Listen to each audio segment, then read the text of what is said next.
This smartphone has a 200 megapixel main camera, a 1080p 120Hz 10-bit color display, 67-watt fast charging, a voyage to Android 15, but costs only $250. Putting it side by side with the Redmi Note 13 4G that costs about $180 to $200, you can see that the value of this phone no doubt smashes the $50 price difference. So this is the Redmi Note 13 Pro 4G, which is the higher end version of the budget 4G Redmi Note 13 lineup. And that lineup is a lineup with over a gazillion phones. Opening the box, you are greeted with the phone, and beneath that is a couple of manuals, a protective case, a SIM ejector tool, a USB-C cable, and a pretty meaty 67-watt charging brick. I just want to let you know that getting a spec sheet as good as this for $250 is pretty conspicuous, so I'm sure that there's one huge caveat hiding somewhere. That hiding spot isn't the design. I'll be honest, this is a very beautiful phone. The choice to disappear the camera island was a very nice one by Xiaomi. All that we're just left with are 4 lenses sticking out of the back, and the protrusion isn't much of a problem as I expected it to be. The front and rear are made of glass, whilst the frame is made of plastic. I know plastic doesn't sound very appealing, but believe it or not, it has its benefits. One is the reason why this phone is very light at about 180 grams. So you could hold it in your hand for an extended period of time without feeling hand fatigue of any sort. And if you think that as aluminium is pretty light as well and should be used instead of plastic, know that the pricing won't be the same.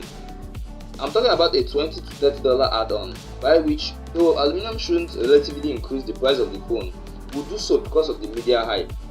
Ergonomically, this phone is a gold mine. It gets 2 stereo speakers, one firing at the top, one firing at the bottom, an IR blaster, a headphone jack, as well as an IP54 splash-proof rating, which can even survive some seconds submerged underwater, although I do not recommend it. And even so, the phone doesn't slow down there.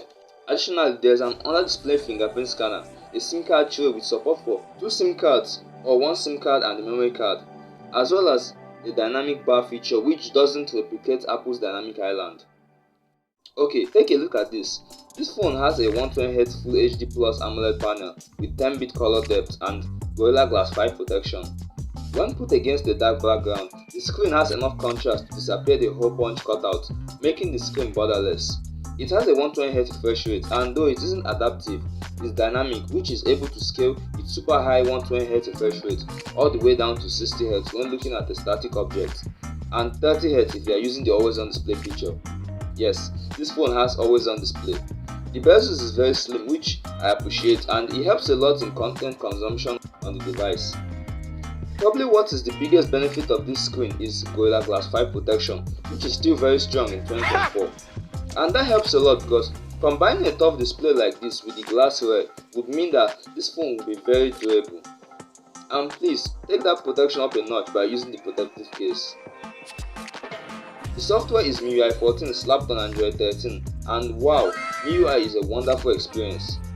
Aside the extreme customizations, you can get a whole lot of extra options like split screen, floating window, and the ability to cast your phone onto other devices easily and seamlessly. You can also cheat YouTube by having the ability to play YouTube videos with the screen turned off, which is meant to be a YouTube premium feature, but you can do it for free here.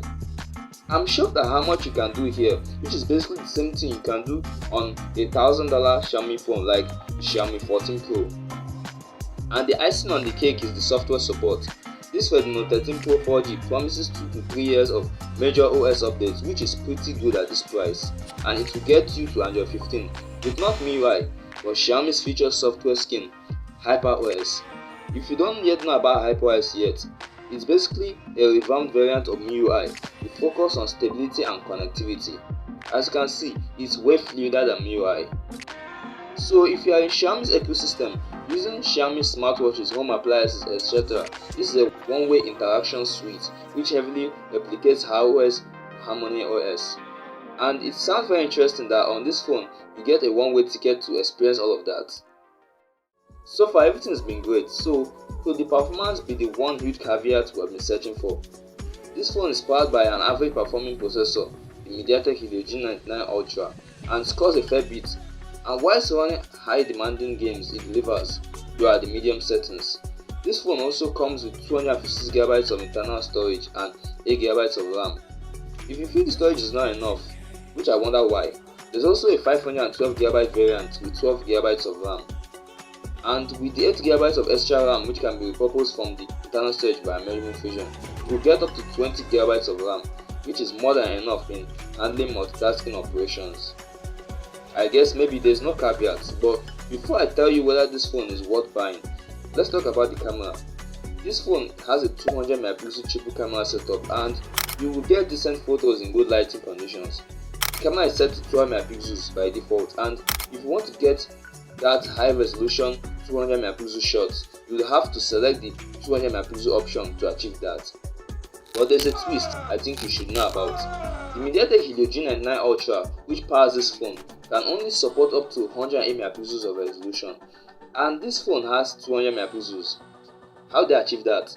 Well, it's because of a process called pixel binning. So basically, this phone captures 16 different 12.5MP shots and fuses them together, which achieves that amount of detail.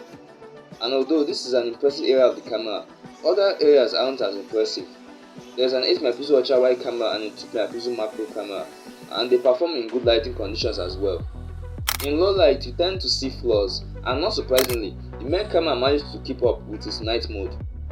But should I tell you what really surprised me? I got really sad about this, by the way. The video of the Redmi Note 13 Pro 4G is capped at 1080p, which though is still detailed, is subpar to my expectations. Even if they couldn't do 4K, why not at least 2K? But all in all, these photos on this phone is better than most expensive phones because of the insane resolution. Nice. Side note, this phone has a 5000 mAh battery which should last the entire day, although it actually depends on your usage. If you're a heavy gamer, you probably want to juice it by the end of the day, and if you're a light user, expect 2 days of use.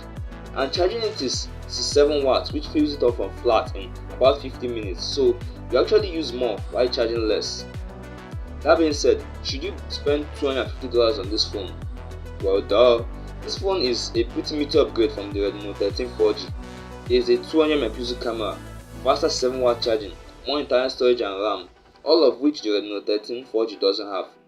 If you feel like you want to go for this phone, I would 100% recommend it. But if you want to see aspects of the Redmi Note 13 4G, which is almost $70 cheaper, click the card on the screen.